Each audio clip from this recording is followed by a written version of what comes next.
All right, this is how to move all your contacts and data from your Galaxy A53 5G to another device. So first, we're going to swipe up. We're going to hit Contacts. We're going to hit these three lines here. We're going to go Manage Contacts. We're going to select Import or Export Contacts. We're going to select Export. We have all contacts selected here. However, if you happen to have additional lists, you'll tap here and then select the lists you wish to transfer. And then you're going to move this to either your internal storage, SIM card, or SD card if you have that inserted. In our case, these contacts are already on our SIM card. So if we were to move these to internal storage, we'd tap there, we'd hit export, and it would export it there. If we didn't have it on SIM card, we would simply tap SIM card. In this case, it's going to go to this screen, which isn't what you would see. And then with SD card, you'll also have that option. So you'd tap SD card, then export, and that's how you would move your contacts. Now, let's look at how we can move our data. So let's swipe up again. Let's go to our Samsung folder, and let's locate My Files.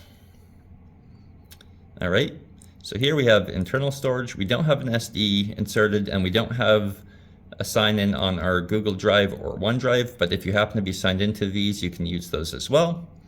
So we'll go into our internal storage, and we will hit these three dots in this top corner.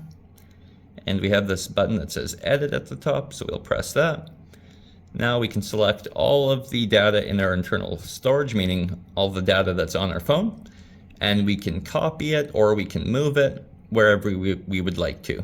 So let's say we wanted to move it, we would hit Move, and then you would hit this little arrow at the bottom here once, and that takes you to this main screen. So let's say we had an SD card inserted, we would tap SD card, and we'd be able to tap Move here, and it would move all those files there. And then once we take out our SD card from this device and insert it into another device, we'll have access to all of our data.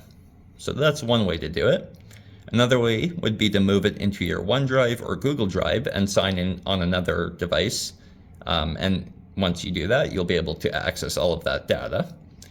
And then the third option is if you happen to get another Samsung device, there'll be an app called Smart Switch.